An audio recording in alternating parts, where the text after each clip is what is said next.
Bienvenidos al Museo Casa Estudio Diego Rivera. Esta mañana tenemos una conferencia con el arquitecto Juan Casillas en torno a la figura de Juan O'Gorman y los retos de la arquitectura en la vivienda urbana en la Ciudad de México. El arquitecto Juan Casillas está orientado a realizar proyectos de alto impacto a través de la educación, el diseño y la implementación de soluciones apropiadas.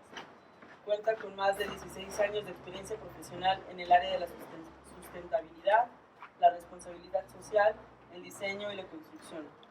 Ha participado como formador de agentes de cambio. Actualmente dirige la MX, donde se desarrollan proyectos de alto desempeño ecológico, además de ofrecer servicios de consultoría y capacitación. Es profesor de asignatura en la Universidad Iberoamericana, donde busca actualizar e integrar a la docencia la perspectiva de responsabilidad socioambiental, realizando ejercicios de diseño en respuesta a situaciones de crisis humanitaria. Imparte ponencias y talleres en diversos foros y comunidades. Bienvenido, muchas gracias. Hola. Buenos días, tardes, justo. ¿Cómo están? Qué bueno que están aquí. Pues gracias a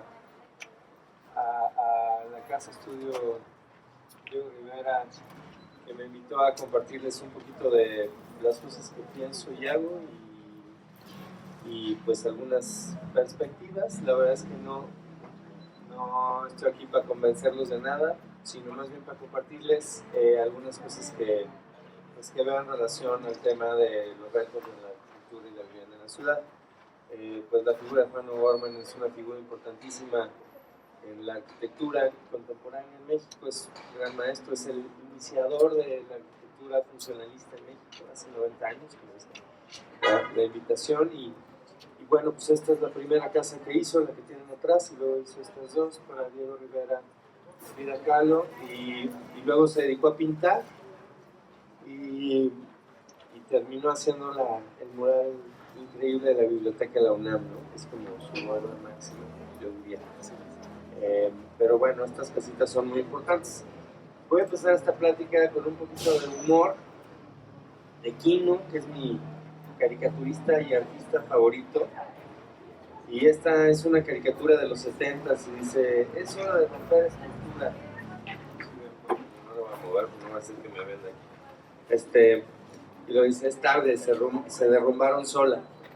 Y la verdad es que ahorita en el mundo las estructuras se están derrumbando solas y algunas las están derrumbando las sociedades. Pero el mundo padece una serie de retos que nos toca transformar. Estos retos tienen que ver mucho con los paradigmas con los cuales crecimos y nos educaron, y muchos con los que seguimos educando a los que vienen atrás. Y esta es una imagen también de los años 70, donde Quino ya veía para dónde íbamos, y esto es lo que ahora conocen científicamente como antropocentrismo, que es la idea de que el ser humano es lo más importante de todo lo que exista dentro del planeta. Y el antropocentrismo es lo que nos está llevando a toda la especie humana a padecer los problemas en los que estamos, pero no nada más eso, sino a poner a otros en los mismos problemas. ¿Qué pasa con los arquitectos, con los artistas y con muchas personas en el mundo? Pues que el ego nos gana. Este es un escultor tomándose una selfie antes de que existiera el concepto de selfie. Él ya se está tomando una selfie, esculpiéndose a sí mismo, esculpiendo su propio rostro, ¿no?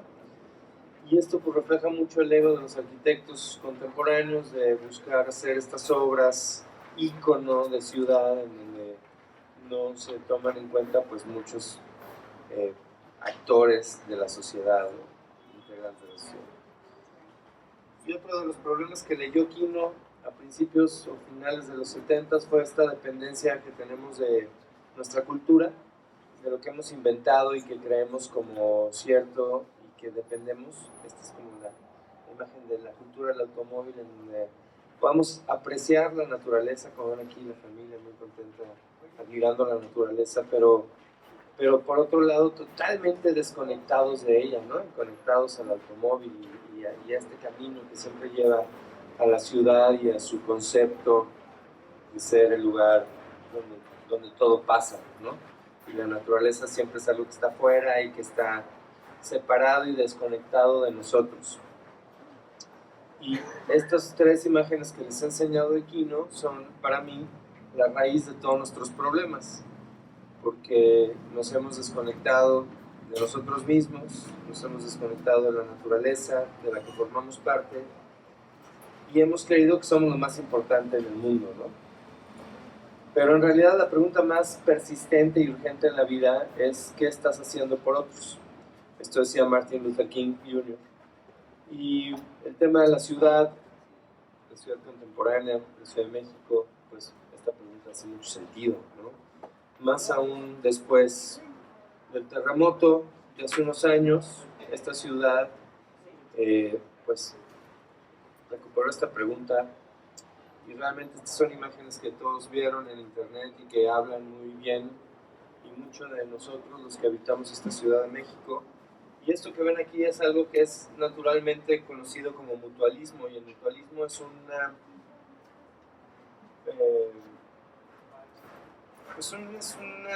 estado de conciencia en donde nos ayudamos sin necesidad de conocernos, y no solo los humanos, sino toda la vida en general. La vida es solidaria con la vida. Cuando un árbol detecta a otro árbol que le faltan nutrientes, se los pasa. Los animales se ayudan así, entre sí, ¿no? Sin ser amigos. Entonces el mutualismo es una característica y una cualidad de la vida que nosotros los seres humanos podemos generar conscientemente a través de nuestras relaciones amistosas, pero también podemos generar cuando pasa algún tipo de crisis o catástrofe como la que pasó en el terremoto más reciente, ¿no? Aquí en la Ciudad de México todos identifican estas fotos, y pues la verdad es que esto nos hizo transformarnos, volvernos diferentes, por lo menos por un tiempo. Nos hizo sacar la casta, sacar la capa de héroes, y salir, ¿no? Y salir a ayudar, y salir a echar la mano, no importa el género, la capacidad, la fuerza física, el nivel social, el empleo, ¿no? Todos salimos a hacer lo que se pudiera hacer. Y esto habla, pues, de lo que somos, pero sobre todo de lo que podríamos ser. Y tal vez esta señal se volvió en su momento muy importante, que era una señal de esperanza. A mí me da la esperanza de que tal vez en algún tiempo pues, volvamos a ser los mismos, ¿no? Pero jamás olvidaremos que podemos ser diferentes. Y creo que eso es un principio que tenemos que aplicar todos los días en esta ciudad. Podemos ser diferentes, podemos dejar pasar, podemos ser amables, podemos pensar en el otro. Pero tenemos problemas que son demasiado grandes, ¿no? Y que igual, siendo habitantes de esta ciudad, podemos ayudar a contribuir para disminuir. El cambio climático, el calentamiento global es un tema fuerte que padece pues, todo el mundo, pero que se da sobre todo en las ciudades, porque el cambio climático es un fenómeno natural, pero se ha venido incrementando por la emisión de gases a la atmósfera que generamos con todo lo que genera energía, desde un cigarro hasta una planta eléctrica. Y este cambio climático pues está afectando no solo a los sistemas climáticos como las lluvias, los huracanes, etcétera, sino está haciendo que el hábitat natural de algunas especies se pierda, como el de los osos polares. Y pues la deforestación está también pues de alguna manera poniendo en peligro nuestra supervivencia, porque si se acaba el suelo fértil, pues se acaban los alimentos. Todavía no hay impresoras 3D que hagan un mango de Manila verdadero, ¿no? Entonces, pues este es el huracán Vilma en el 2005, que fue en su momento el huracán más grande de la historia, y que conforme ha ido pasando el tiempo, pues esto ha ido cambiando. Vean el tamaño de huracanes de la península de Yucatán. Hace unos años se vieron tres sistemas al mismo tiempo, en el Golfo, en el Caribe y en el Atlántico, y luego el año pasado o antepasado se vieron 7, y así han ido incrementándose, ¿no? Y parece que hemos transformado estos grandes pues, piezas de arte en un basurero. Estas son las islas de plástico que están flotando en el mar. Van a decir, pues aquí en la Ciudad de México, ¿qué nos importa? Pero si yo tiro una botella de PET aquí, se va a una barranca, y esa barranca se va a un río y ese río llega al mar. Y todas estas islas son la basura que hemos tirado y que ha llegado al mar. Y son islas que no tenemos idea lo grandes y profundas que son. Y esto pasa porque vivimos una cultura de desperdicio en donde no nos importa tirar las cosas cuando ya no sirven, porque no nos han enseñado a que esto podría no ser así. La naturaleza no desperdicia nada. Cualquier cosa que algo ya no le sirve a otro sistema natural le puede nutrir. Entonces nosotros tenemos que aprender que somos parte de un sistema muy complejo y que si no queremos ensuciar nuestro jardín que se nos ha dado increíblemente prístino y que hemos hecho un basurero y que no solo hemos afectado a nuestra especie sino a todas las especies marinas y terrestres y a las aves y a los animales de las profundidades. Es una imagen muy triste, ¿no? Es un cotonete adentro de un ser que ni siquiera sé cómo se llama, pero que tiene su propia luz y que vive en lo más profundo que se imaginan en el mar, ¿no? Entonces, el resultado de nuestra cultura, el desperdicio de los plásticos y de todas estas cosas que están causando tantos daños al ecosistema, y que es una tristeza ver este tipo de imágenes, pues nos tiene que mover de alguna manera a entender, uno, qué hacemos con eso, cómo evitamos que pase eso, y cómo podemos transformar este tipo de cosas. Ese es en Coyuca, en Guerrero, después del huracán Manuel, que fue hace unos años, unos 4 o 5 años, y que arrastró todo eso, lo que arrastró la corriente. Sí se alcanza a ver, se distinguen las botellas hasta allá. Son puras botellas de refrescos, pura basura de plásticos y bolsas. Vean todo lo que arrastró la corriente, es increíble. En un pueblo, además, imagínense todo lo que saldría de la ciudad. Pero pues esto es el resultado de nuestros hábitos de consumo. Esta es una familia morelense, eso es lo que consumen en una semana.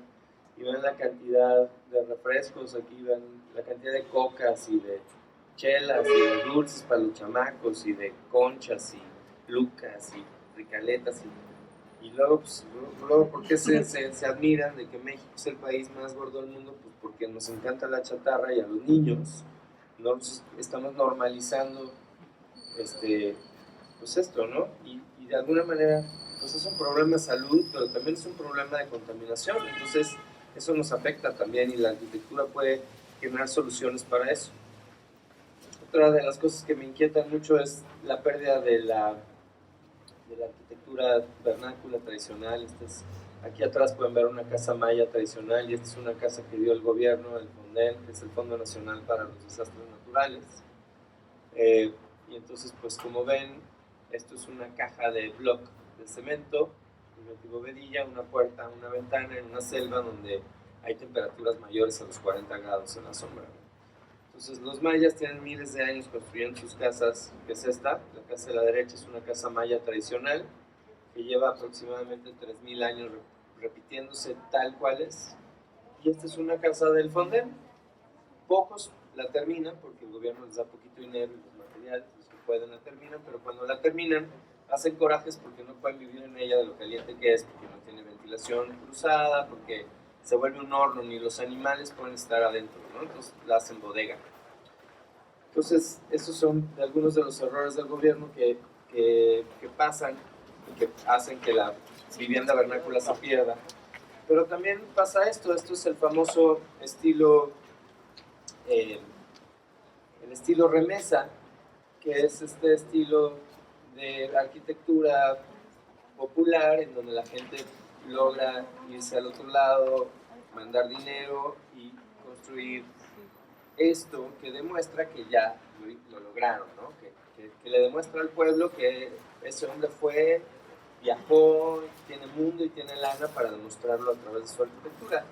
Lo que decía o dice Shigeru Ban, que es un arquitecto japonés, dice que la arquitectura es una gran herramienta para demostrar el dinero y el poder en cualquier nivel. Tanto el señor que hizo su casa arriba de su tienda porque se fue del otro lado y logró cumplir el sueño mexicano, que es echarle el segundo piso a su casa. También se puede ver en cualquier edificio, por ejemplo, de Donald Trump, que tiene las letras doradas para demostrar que es un hombre rico. La arquitectura hace visible el dinero y hace visible el poder en cualquier escala, aunque tarde años, ¿no? Este es otro estilo remesa. Vean cómo tiene estos frontones aquí que demuestran que ya viajó, que ya conoce el mundo, que además pues ya la escala de la casa es mucho más grande, pero pues igual un día le va a echar el tercer piso porque lleva 2 pisos y medio, y aquí están las varillas de la esperanza que siempre dejan presente ese sueño mexicano de seguir creciendo hacia arriba, ¿no? Y también la arquitectura es una herramienta para compartir nuestras aspiraciones, ¿no? Y nuestro ingenio también. Este hombre es un genio, ¿no? La verdad. Un artista. Y bueno, él se ve que está trabajando cerca de Disneylandia. También pues ha hecho un castillo de su casa. Y también aquí hay mucho estilo, mucho viaje, mucho dinero. Entonces son bonitos ejemplos del estilo remesa que están haciendo que la arquitectura tradicional de los pueblos se pierda, ¿no? Y esta es nuestra bonita ciudad. Hace unos 20 años, que yo estudiaba con esta cosa, un poco preocupado, las cosas no han mejorado mucho.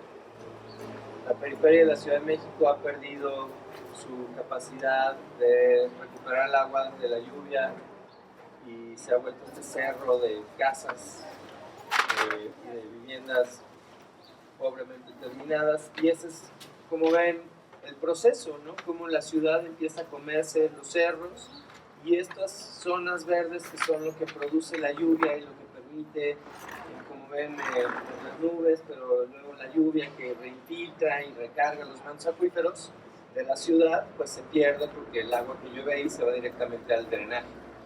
Entonces este es un problema serio que vive la ciudad y donde podemos empezar a pensar que necesitamos alternativas ante esto, para empezar a controlar la mancha urbana que está ganándole a la vegetación, que es lo que nos ayuda a tener lluvia en la ciudad. Y por otro lado, pues a tratar de ver qué hacemos con esa lluvia que sobrepasa nuestras capacidades de consumo. Si cosecháramos el agua que llueve en la Ciudad de México, no necesitaríamos sacar agua de ningún lado en todo el tema es donde la guardamos, ¿no? Esto es Nesa, como ven, no hay muchos árboles ni zonas verdes. Y estos son los contrastes que encontramos aquí en la ciudad entre una zona rica y una zona extremadamente pobre, en donde la gente abajo vive en casetas hechas con residuos y la gente de enfrente vive en estos grandes edificios que son totalmente aislantes de la comunidad, ¿no? O sea, que están totalmente aislados con rejas y con bardas y con elementos de seguridad y cámaras. Pareciera que en la ciudad vamos en sentido contrario, solos, hacia un futuro oscuro y incierto, y que no tenemos como muchas opciones, más bien vamos como de cabeza. Pero, pues, esta actitud de los seres humanos de ponernos al borde del precipicio, temerariamente como retando a los sistemas de los cuales formamos parte, creo que es parte importante del cambio que estamos buscando en las ciudades, entender que no somos los dueños de los sistemas naturales, que somos más bien una parte de ellos, y si podemos reconocer que nosotros somos naturaleza, igual que cualquier otro elemento natural, pues vamos a encontrar muchas respuestas. Yo creo en Dios, simplemente lo llamo naturaleza, decía Frank Lloyd Wright, que es otro maestro funcionalista de la arquitectura, y que pues empezó a observar cosas que empezaron a darle señales de respuestas, ¿no? Esta es la costa de Oaxaca, la Punta Cometa, la playa de Mermejita, y aquí pueden ver cómo los patrones de la naturaleza se repiten y se reflejan tanto en el mar como en la arena, como en la vegetación, como en la naturaleza podemos encontrar muchas de las respuestas de diseño que buscamos para nuestras ciudades, desde temas geométricos, estructurales, del manejo de la energía, del color, de la geometría, de muchas cosas. Todas las respuestas que buscamos de diseño están contenidas en el mundo natural. Nuestro propio cuerpo es un diseño de la naturaleza, nosotros somos naturaleza, y la misma proporción con la que las semillas de los pinos crecen es la misma proporción con la que se enreda en nuestro ADN. Entonces, tenemos que pensar en las futuras generaciones también y no olvidar que cuando vemos los ojos de un niño inocente, es por eso por lo que estamos luchando, dice Dan Ives, y las ciudades son el mejor ejemplo para entender lo que le estamos dejando a las futuras generaciones en términos de seguridad, de calidad del aire, de calidad del agua, de alimentos. Y la Ciudad de México es una ciudad que tiene muchos años operando, más de 600, 700 años operando, y que parte de raíces muy profundas, muy profundas. Ya todos sabemos lo que era esta ciudad anteriormente, pero nuestras culturas prehispánicas pues han tenido desde esta conexión, desde las orillas y los riscos y los mares hasta el islote de la Gran Tenochtitlan, y siempre han tenido esta capacidad de entender su entorno natural y de heredarlo a sus pueblos. Esta es la casa maya tradicional, ya les hablaba hace un poco de ella. Es una casa que tiene 3000 años repitiéndose igualita. ¿Por qué? ¿Quién me puede decir por qué? ¿Por qué? ¿Por qué siguen haciendo esta casa igual? Porque la tecnología aplicada es lo suficientemente efectiva hoy en día para que pueda seguir generando su... En una palabra, porque funciona, porque sigue funcionando. ¿Por qué? Porque son materiales locales, porque está construida por la familia, porque cuesta poco dinero, porque además la gente se mantiene cómoda adentro, porque se ventila naturalmente, porque se controla el calor, porque resiste a los huracanes, porque funciona, desde muchas perspectivas funciona. Entonces no han tenido que cambiarla para nada. Es una casa maya tradicional, actual. De fondo está la casa que han traído los del Fonden y que pues ahora usan de bodega, ¿no? Y entonces todos estos elementos de arquitecturas vernáculas que nos hablan de la relación de las personas con su entorno, y es algo que hemos perdido aquí en la Ciudad de México, no entendemos ya cómo relacionamos nuestra arquitectura y nuestra vivienda con el entorno. Esta es una casa que está hecha 100% con palmeras de coco, la casa de coco, ¿no? Los postes están hechos con los troncos, los muros están hechos con las venas de las hojas, el techo está hecho con las hojas. La ventilación de aquí es constante, es una casa que está en Chacagua, en Oaxaca. Entonces todo el tiempo se ventila naturalmente, se ilumina naturalmente y filtra la luz, no permite la entrada del calor. Entonces, cuando hablamos de vivienda en la ciudad, pues obviamente no pensamos en repetir este tipo de cosas aquí, ¿no? Porque se salen de contexto.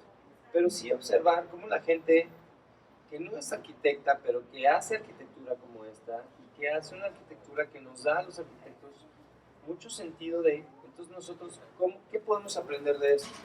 Podemos aprender una relación muy íntima y muy directa con el medio natural, una relación armoniosa, una relación como que me ayuda a manejar el confort interno de mi edificio a través de ciertos elementos que tengo al alcance, que simplemente es como entender sensiblemente cómo manejarlos. Esta casa tiene un sistema muy complejo de captación de agua de lluvia, como pueden ver ahí, en el pueblo le llaman palangana, y tiene también un sistema de secado, un secador de ropa que funciona con energía solar, en el pueblo le llaman tendedero. Y bueno, todas las arquitecturas responden al tipo de clima y lugar en el que están. La mayoría de las arquitecturas vernáculas están hechas con tierra, con adobe, o con otras técnicas que involucran la tierra. Esto se llama cob o bla, le llaman en Oaxaca, en la sierra de Oaxaca. Esto es tierra mezclada con aguja de pino y luego se va moldeando. Estas son casas que están hechas con tecnología de punta, pero de punta de machete, ¿no? Porque con el machete le van sacando ahí el plomo y le van enderezando. Y esto es un ejemplo en otra latitud. Esta es una casa en Jordania, que también es una casa vernácula tradicional y que maneja los elementos de la naturaleza y los elementos constructivos para generar confort. Esto se le conoce actualmente como bioclimática, que es el aprovechamiento de los elementos naturales. Esto no tiene aire acondicionado, sino que tiene esta gran boca de viento que permite la ventilación natural y esta chimenea que permite la salida del calor y grandes muros de tierra y lodo que permiten el aislamiento térmico. Si nosotros aprendemos y vemos cómo cada cultura refleja estos mismos principios en diferentes lenguajes arquitectónicos, pues podemos pensar que a lo mejor en la ciudad hay manera de aplicar estos principios. Esto, por ejemplo, es una selva tropical en Colombia y obviamente el tipo de arquitectura es muy diferente porque responde al medio natural en el que está. Entonces, las ciudades tenemos que aprender a integrar esos principios de las arquitecturas vernáculas en nuestros sistemas de diseño y en nuestros principios de diseño, y nunca olvidarnos de la estética y la belleza y el gozo que nos causa la arquitectura y que nos causa la textura y el juego con el color y con el volumen y con pues todos estos elementos que nos causan también emoción, como decía Luis Barragán, buscaba esta arquitectura emocional, ¿no? Y esta es una cita de mi maestro Oscar Hagerman que habla de la arquitectura como un lugar y no como un objeto, ¿no? A lo mejor ahí se ve un poquito pues diferente que lo funcional, que es más, vamos a hacer cosas que funcionen y que nos sirvan, pero Oscar habla de los patios como lugares domesticados para vivir al aire libre. Son lugares con un tramo de cielo y copas de árboles, lugares donde viven los colibríes y las mariposas, y las semillas vienen con el viento. Así como las sillas no son cosas, son lugares para sentarse, y las camas lugares para dormir y hacer el amor. Entonces, si empezamos a ver a la arquitectura como un lugar para resolver y detonar realmente cambios que regeneren la ciudad y que empiecen a resolver nuestras verdaderas necesidades. Entonces, tomando nuevamente el tema de la plática, ¿cuáles serían las alternativas para generar una ciudad realmente sustentable? Pues necesitamos pensar primero qué es lo más importante para vivir. Lo más importante para vivir, nosotros creemos que es el aire. Si alguien no está de acuerdo, deje de respirar 7 minutos y luego platicamos. Mientras doy esta plática, dejen de respirar y luego discutimos por qué el aire es lo más importante para vivir. Y luego está el agua, obviamente el agua limpia, los alimentos sanos, un refugio apropiado, el manejo de los residuos y la educación.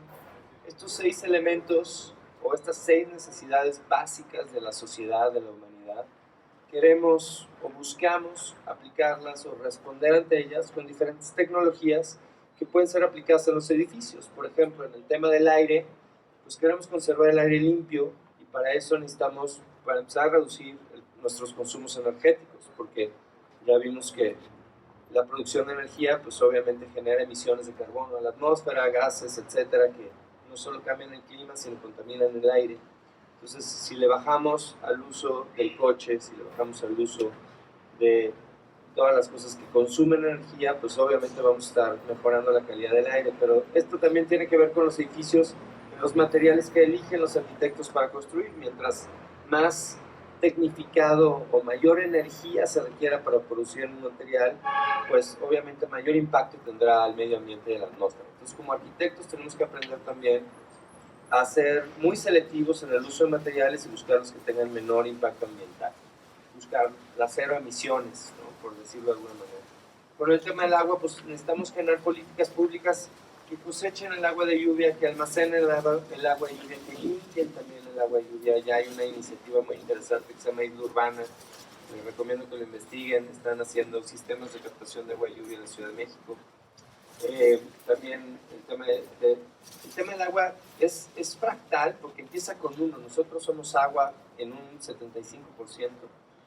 El planeta es agua en un 75%, pero si nosotros empezamos por la toma de la conciencia de la importancia del agua en nuestra vida y la empezamos a cuidar diferente desde cómo la consumimos en el baño, cómo la desechamos, cómo la tratamos, y a partir de ahí se empiezan a generar también políticas públicas para la cosecha de agua pluvial en las casas, en los edificios, y que se empiecen a usar para sistemas de riego, etcétera, pues podríamos tener un incremento en la eficiencia en el uso de agua muy importante, que es algo que la ciudad, yo creo que es de los temas más importantes de la ciudad, porque la ciudad, no sé si ustedes sepan, pero trae gran parte del agua que consume, la trae de fuera, ¿no? Y gran parte la extrae del subsuelo, pero por eso se está hundiendo la ciudad, porque no podemos recuperar el agua que extraemos, consumimos más de lo que regresamos.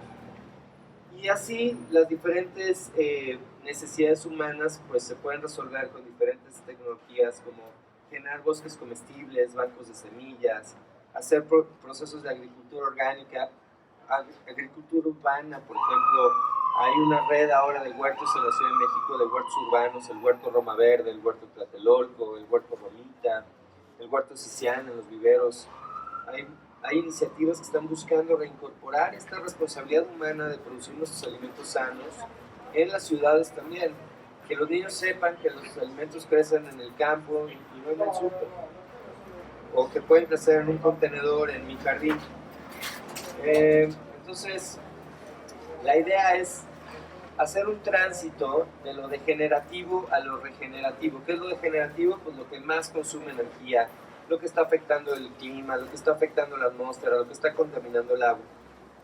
De ahí que hemos llegado, nuestra apuesta es ir hacia lo sustentable, que es a lo que le estamos tirando, ¿no? A lo que le tira esta plática. Lo sustentable es donde no consumo más de lo que necesito, donde conservo mis recursos para que el sistema pueda seguir operando. Pero no queremos quedarnos nada más en lo sustentable, ¿no? Imagínense, oye, ¿cómo vas con tu relación? Ah, pues sustentable. Pues no, queremos ir más allá, queremos que las cosas estén chidas, ¿no? Queremos dar lo mejor que podamos estar en todos aspectos. Pues, a lo que aspiramos es llegar a una cultura regenerativa en donde podamos restaurar el daño que hemos hecho y al mismo tiempo entendernos como parte de la naturaleza operando con todo el sistema de la vida. A eso queremos llegar en las ciudades. Para hacerlo hay como tres grandes campos de trabajo, que es el primero, el desarrollo de uno como persona. No podemos dar lo que no tenemos, entonces el trabajo en uno mismo siempre es muy importante. Después, el segundo campo de trabajo es crecer las capacidades de la comunidad como equipo, ¿no? Cuando hacemos un diseño, un proceso de diseño para resolver un edificio, para resolver un espacio público o algún proyecto importante. Y la tercera línea de trabajo es cuando pensamos en mejorar la salud y el valor de toda la comunidad como un sistema. Entonces, hacia allá tira lo regenerativo de entender que no nada más importa mi ganancia como arquitecto en un desarrollo, sino poder dejar cosas a la comunidad. La participación comunitaria es muy importante si queremos generar una ciudad sana y una ciudad limpia y una ciudad empática. Y estos son algunos ejercicios que permiten la bioconstrucción, la construcción con otro tipo de materiales no tradicionales, sino más bien alternativos, como las pacas de paja, el barro, etcétera, que permiten la participación de procesos donde se desarrolla la equidad, donde se desarrolla el empoderamiento de gente que comúnmente no construye, donde se vuelve un juego, donde se vuelve también una terapia para muchos, donde se vuelve algo lúdico, pero donde se vuelve también algo muy útil. Vean qué bonita la sonrisa de esa señora, le están construyendo ya su propia casa. Esto pues obviamente es una vivienda rural, pero también puede replicarse en cosas y en ejercicios en la ciudad. Marquitos, mi amigo yucateco, pueden saber que es yucateco por la cochinita pibil que está sudando, o que sudó cuando construyó su pared. Él nunca había construido nada en su vida, vean, hasta un cigarro se fumó de orgullo y cómo está sobando su muro después de haberlo construido, ¿no? Es casi bueno. Entonces, algunas estrategias para construir, como las estrategias de construcción con tierra, nos ayudan a sacar al pequeño artista que llevamos todos dentro, y nos saca la sonrisa y nos saca pues este mutualismo, ¿no? Estas ganas de compartir y de colaborar y de hacer las cosas mejor, con más gente. Y vean cómo este panorama de diferentes personas, desde chavos con capacidades diferentes, familias completas, abuelitos, chiquitos, etcétera, hombres y mujeres colaborando por un fin común que es construir cosas mejores, pues son las cosas que quisiéramos lograr en esta ciudad, ¿no? Compartir el trabajo, hacerlo con alegría y sobre todo volvernos creativos y tratar de restaurar cosas que hemos generado y que son un daño para la sociedad. El sobreciclaje es una estrategia muy sencilla que me gustaría que se llevara en la mente y que empiecen a pensar, que es la reutilización creativa de los materiales residuales convencionales, como una botella de PET o un garrafón, como ven ahí es un farol, y así se van a encontrar muchas cosas muy interesantes que la gente con ingenio y muchas veces por necesidad pues ha resuelto con los residuos. Entonces, si yo tengo una botella de PET y la reciclo, quiere decir que la muelen, la funden y vuelven a hacer una botella. Si la reuso, pues quiere decir que le echo agua de Jamaica y me la tomo, ¿no? Pero si la sobreciclo, quiere decir que le doy otra función y nueva vida sin necesidad de mandarla a ninguna empresa a que le haga nada mecánicamente, sino simplemente es mi ingenio y mi capacidad de crear lo que me ayuda a sobreciclar. Por ejemplo, esta es una hielera asador en uno, ¿no? Y así hay muchas cosas interesantes que ustedes pueden hacer con los materiales residuales de sus casas. Y es una manera de colaborar con la ciudad porque reducen el impacto de nuestros residuos y pueden generar cosas muy bonitas y muy sencillas con muy poquito, ¿no? En este espacio de lectura, qué rico, con unas rinas de bicicleta y unas enredaderas de fresas y maracuyá, ¿no? Y el arte siempre es un elemento muy importante. El arte aplicado para el sobreciclaje pues nos permite hacer cosas divertidas con cosas que ya no funcionan. Estos son puros residuos de productos de la obsolescencia inducida, que es esta idea de que las cosas dejan de funcionar en poco tiempo, ¿no? O dejan de funcionar porque se descomponen, pues están diseñados para descomponerse. Estos son puras botellas de PET, es un jardín de cactáceas hecho con botellas de PET. ¿Ven? Como el arte siempre llega al rescate y al servicio de la humanidad para darle nuevo sentido a las cosas que podrían ser basura. Entonces esta idea de transformar los residuos en recursos es un principio de la naturaleza. La naturaleza naturalmente transforma los residuos de unas cosas en recursos para otras. Todos estos son botellas de PET, modelados o moldeados para hacer cosas nuevas, arte, o otros materiales como las botellas de vino o las vajillas rotas, pues estas lámparas esculturales o cosas muy sencillas como una placa de coche o una lata de chiles o lo que quieran.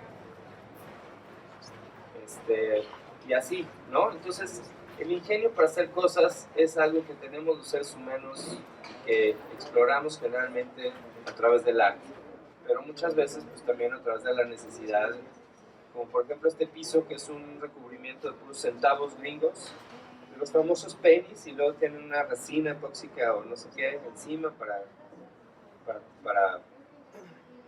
darles uniformidad, y así quedó, ¿no? Es un piso de pennies. O un edificio forrado con puras puertas residuales. Esto es en Corea. O un puesto de papas fritas en Italia, demasiado elegante, hecho con un Maserati. O esta alberca en Yucatán, con cajas de refrescos y bolsas de plástico, que porque la calor es la calor.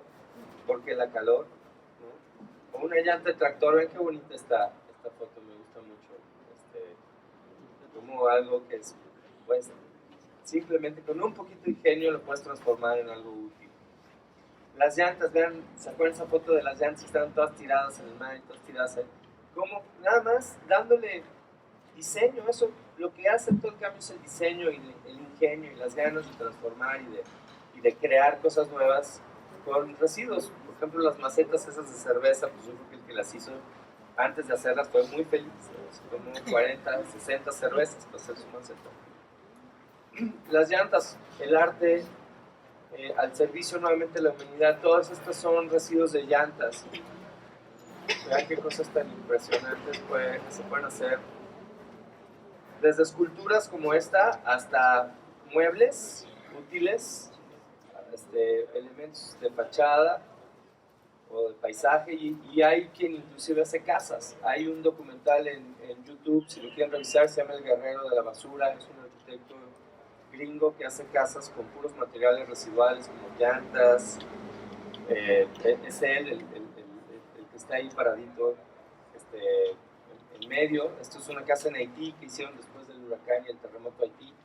Entonces usa botellas de vino también, las corta y las pega con cinta gris, y entonces esta especie de vitroblocks que con la luz se encienden muy bonito. Entonces ahí pueden ver que esta es una pared construida con llantas, con latas, con botellas, con materiales residuales en general. Y estas cosas pueden empezar a pasar en las ciudades también, ¿no? Es un baño, ven qué lindo este baño con como celosía de vidrio. Estas son puras botellas de PET, de plástico, rellenas de tierra y pegadas con barro, con el mismo barro que están rellenas, se van pegando y luego se recubren con cal. Esto es en Chile, esto es en Kenia y esto es en Chile. Entonces estas iniciativas se replican en diferentes partes. Esto en Colombia, que también es un sistema constructivo de botellas de PET rellenas de plásticos para evitar que terminen flotando en el mar. Es una cisterna hecha con esas botellas para almacenar agua de lluvia, ¿no? Y lo pueden ver, y una banca allá afuera.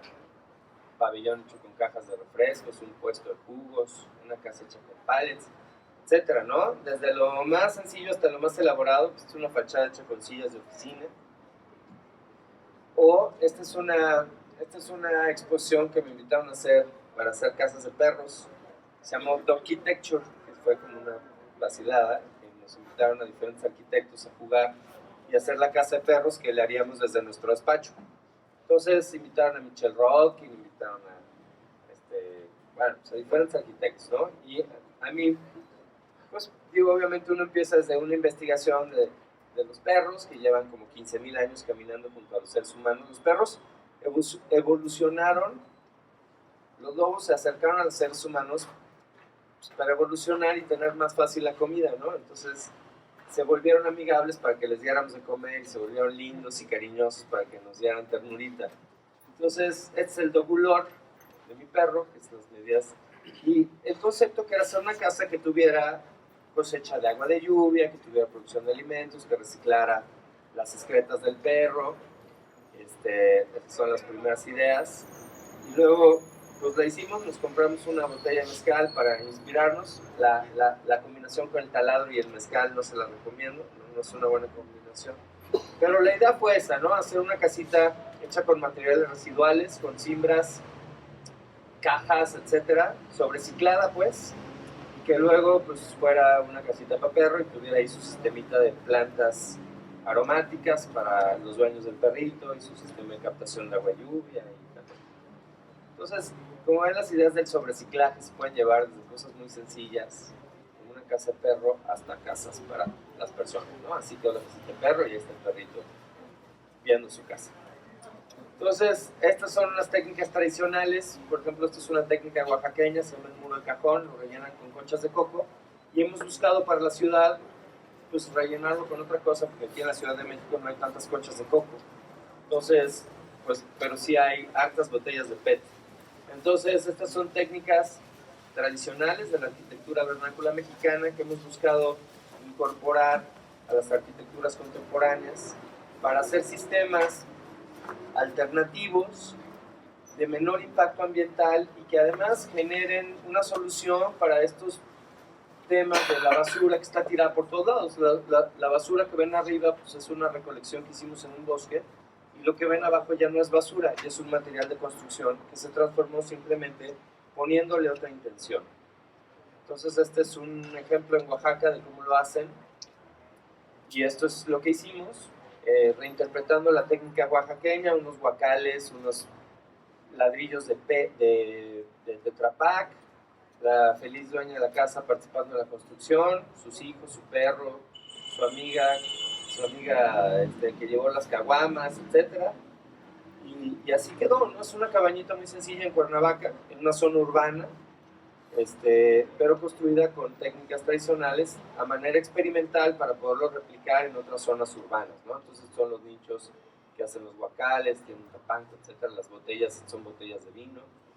Y así, esto es un sanitario que está construido aquí en San Jerónimo, en la Ciudad de México. Es un módulo de sanitarios, un módulo de baño y regadera, construido con bambú, piedras, unas bases, un baño seco. El baño seco es un baño que no utiliza agua para funcionar. Separa la orina del excremento, el excremento se deshidrata, se vuelve composta y luego se vuelve a utilizar para el jardín. Entonces esto reduce mucho el consumo de agua. Esta es una estructura hecha con bambú, rellena con paja. Uno de los módulos está relleno con paja, como pueden ver aquí, y el otro de los módulos está relleno con botellas de PET. Los dos módulos se recubrieron, como pueden ver, está totalmente relleno con botellas de PET. Luego se recubrió con barro, el barro que salió del mismo terreno, para dejar totalmente aislado el PET y que no genere ningún tipo de emisión y que se degrade. Bueno, de todos modos el pinche PET no se degrada nunca. Y ahí pueden ver, son dos módulos experimentales, una paja y otro PET, para ver cómo funcionaban a nivel urbano, etc. Así quedaron ya terminados. La idea es cambiarle el concepto de que la arquitectura con materiales naturales es algo de sucios hippies como flores. Sí somos hippies, pero no somos sucios. Y esto, bueno, así quedó terminado, ¿no? Son dos módulos, una regadera y un sanitario, con un techo verde además. La tierra compactada es una técnica tradicional muy antigua que se ha usado desde la muralla china, pasando por todo el mundo, y que se puede aplicar también en las construcciones en la ciudad. Es de bajo impacto ambiental, es resistente térmica, es también resistente a los sismos. Y esta es una casa construida con tierra compactada. Este es un ejemplo rural, se mezcla tierra, acá la arena, se mezclan, se humedecen, se vierten en una cimbra y se compactan con un pisón. Aquí pueden ver el muro ya compactado, tiene diferentes capas de compactación. Y esto es la casa, ¿no? Es una casa urbana también. la ciudad, hecha toda con una estructura metálica, pero todos los muros son de tierra compactado también. Así que, la construcción con pacas de paja también es una técnica alternativa. La paja es un residuo agrícola de las cosechas de trigo, de alfalfa, de cebada, etcétera. Son las primeras cosas que se hicieron con pacas de paja. Es una casa en Nebraska que se hizo a finales del siglo XIX. Cuando a alguien se le ocurrió hacer la primera paca, entonces dijo a alguien, órale, esto me sirve para construir, a ver, presta. Y entonces hicieron ese salón. Y la gente empezó a usarlo durante unos años, como hasta los años 40, justo cuando empieza el funcionalismo, bueno, un poquito después del funcionalismo. Y constantemente me preguntan, oye, ¿cuánto duran las casas de paja? Pues miren, esta es la más antigua que existe, todavía construida. Se construyó en 1896, así es que sáquenle cuentas por ahí de 1996, ya tenía 100 años. Y pues, tiene más de 100 años, tiene casi 120 años, más de 120 años. Y sigue construida. Entonces, las casas de paja duran más de 100 años. Esta es la primera casa que construí, que fue cuando salí de la universidad. Fue una casa de paja, porque yo ya tenía 2 hijos. No había Facebook en ese entonces había... Bueno, y entonces, ese soy yo y mis cuates cuando salimos de la universidad, que se fueron a ayudarme a construir mi casa. Y bueno, el Chumbe, que es un personaje reconocido aquí en este museo. Y bueno, no es tan difícil como parece, pero yo no sabía construir, y ese es el primer equipo, el primer taller que hicimos en 1999 de construcción con pacas de paja. La técnica es antisísmica, es térmica, es económica, es estética, y es una respuesta ante algunas situaciones en el mundo. Entonces son algunos ejemplos de casas de paja con intervenciones tecnológicas como cosecha de lluvia, calefacción solar, ventilación natural, tratamiento de aguas negras, etc. Pueden ver cómo los muros de paja se componen de estructuras mixtas. Esta es una estructura de columnas de bloc, muros de paja, una estructura de un techo metálico, muros interiores de bambú y barro. Entonces tratamos de a la arquitectura darle un lenguaje contemporáneo, pero construirla con técnicas tanto alternativas como tradicionales para reducir el impacto ambiental y generar pues, construcciones mucho más eficientes con el medio ambiente y que generen mayor confort para las personas. Y ya para terminar la plática les quiero compartir este edificio que está aquí en la Ciudad de México, en la colonia del Valle, aquí muy cerquita en la calle de Nicolás San Juan. Este edificio lo hizo 2 amigos míos, Elías Catán y el Pato Guerrero. Y el propósito de este edificio es desarrollar vivienda ecológica y socialmente responsable, usando materiales y recursos locales, ofreciendo beneficios a los usuarios y respetando el entorno y creando una relación directa con él.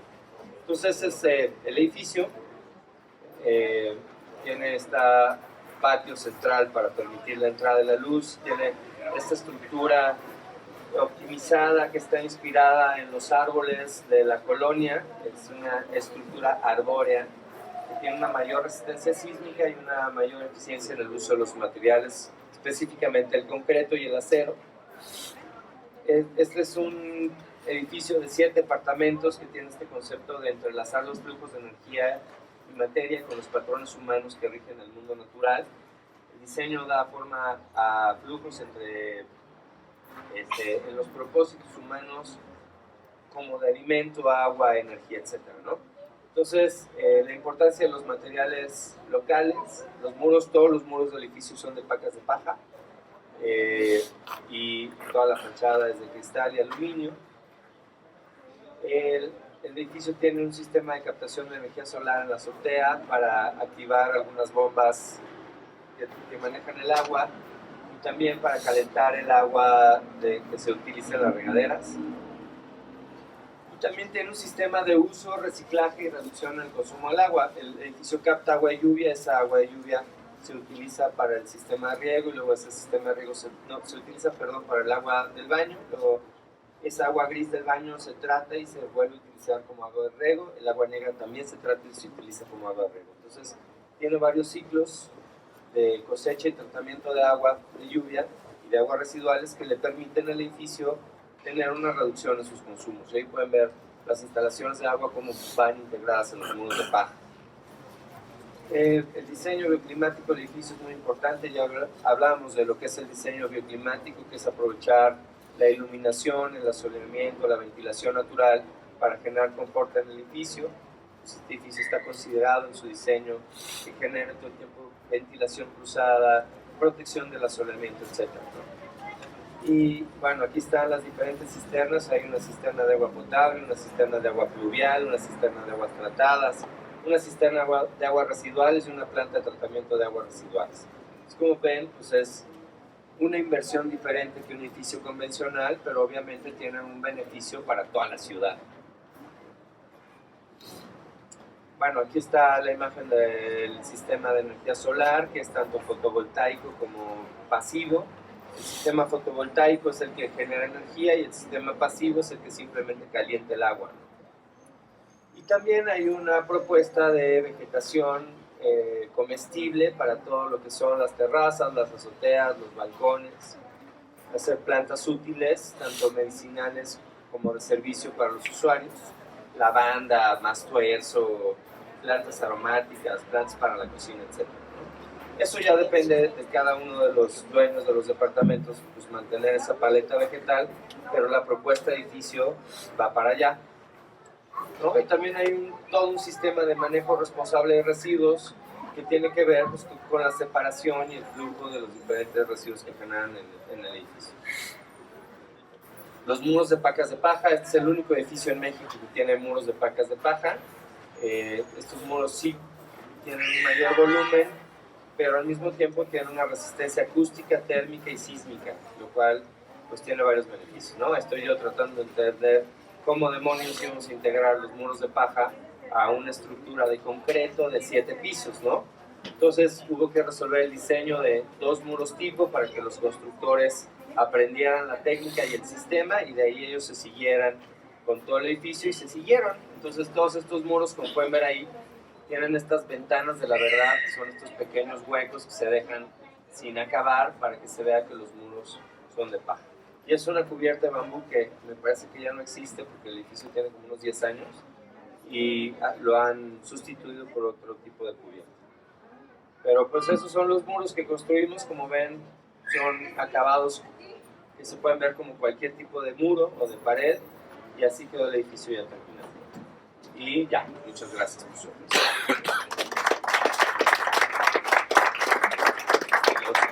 Si quieren ver algunos de los otros proyectos que tenemos o cosas que hacemos, pues ahí están en las redes sociales, Laboratorio de Arquitectura Básica, la ADMX, y pues ahí tenemos varias cositas que compartirles en Facebook, en Instagram, en Twitter y todas esas cosas.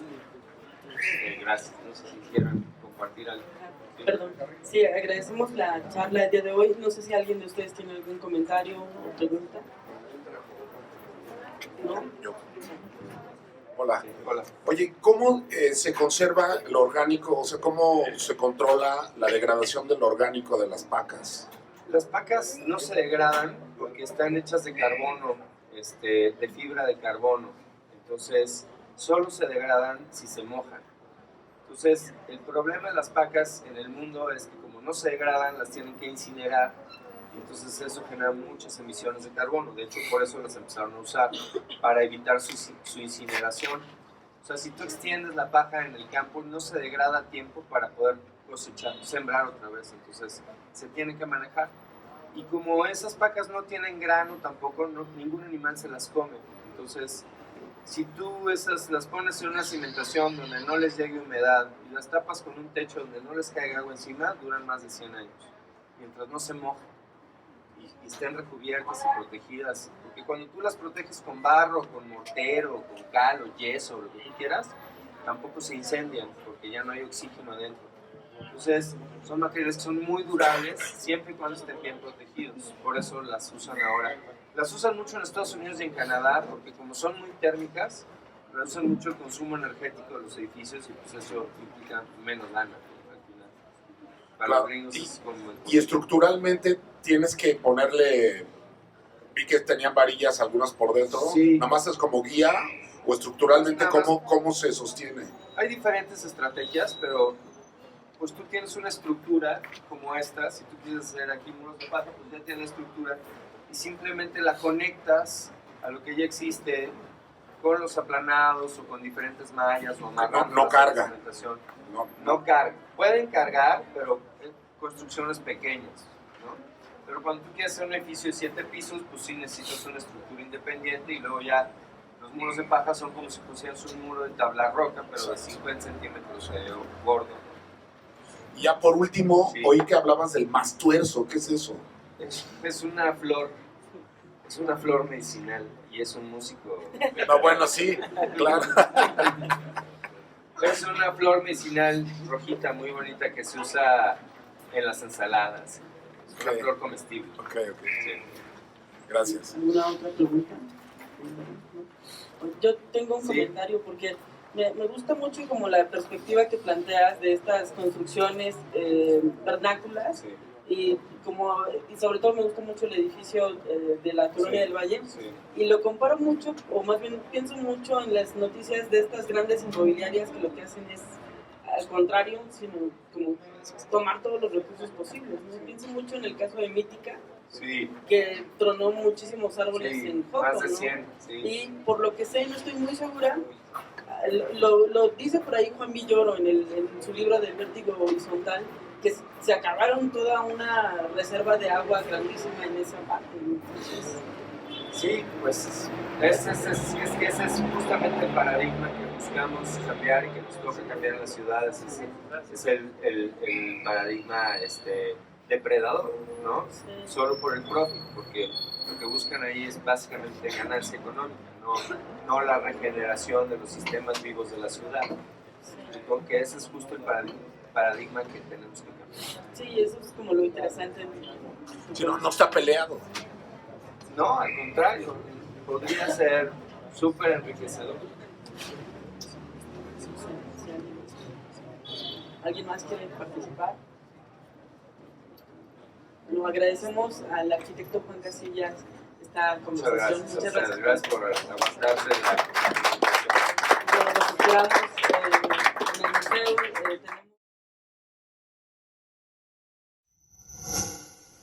Gobierno de México.